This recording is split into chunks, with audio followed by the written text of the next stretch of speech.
One morning, Gordon was in the yard taking on a large supply of coal.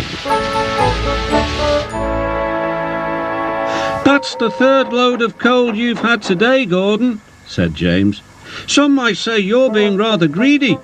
"I'm an important engine," replied Gordon. "Important engines need plenty of coal, but I doubt if you would understand that, James." James snorted and went about his work. Later, Gordon was taking on water from a standpipe because the water tower was under repair. "I wouldn't drink too much of that water if I were you, Gordon. It might give you boiler ache." "Pah!" said Gordon. "What's this? Educating Gordon Day? First James and now you, Duck. Big engines have big needs. Little engines are just annoying." "Don't say I didn't warn you," laughed Duck. Later, Gordon steamed into the yard at the big station. "That's what I need," exclaimed Gordon. There, emerging out of the sheds, were 2 shiny tenders. "Now, if I had 2 tenders," said Gordon, "I wouldn't need to stop so often, and I wouldn't have to listen to silly little engines." "Those tenders belong to a visitor," replied his driver. Diesel sidled up alongside. "Everyone knows that tenders are a mark of distinction, but I'm afraid that no amount of tenders will save you in the end. We diesels are taking over, and we don't need tenders to make us important. Not even one." Gordon was most upset. He was feeling just the same the next day. "I'm not happy." "I know," put in Duck brightly. "It's boiler ache."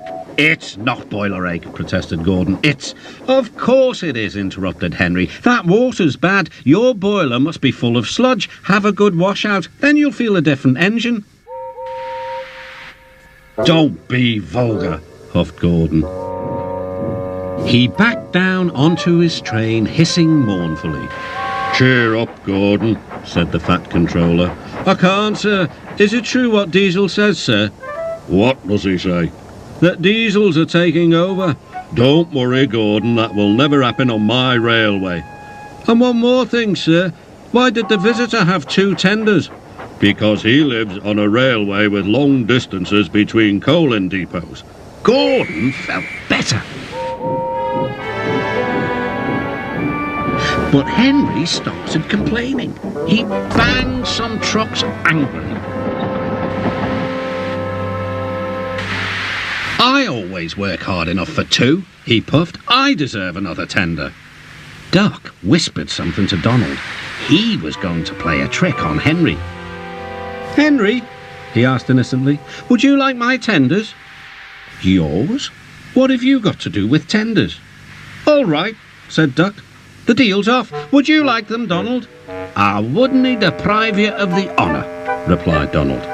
"It is a great honour," continued Duck thoughtfully, "but I'm only a tank engine. Perhaps James might."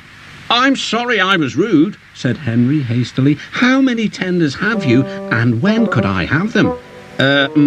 I have 6, and you can have them this evening." "6 lovely tenders," chortled Henry. "What a splendid sight I'll be." Henry was excited all day. "Do you think it'll be all right?" he asked for the umpteenth time. "Of course," said Duck. "They're all ready now." The other engines waited where they could each get a good view. But Henry wasn't a splendid sight at all. His 6 tenders were very old, dirty, and filled with boiler sludge. "Had a good washout, Henry?" called a voice. "That's right. You'll feel a different engine now."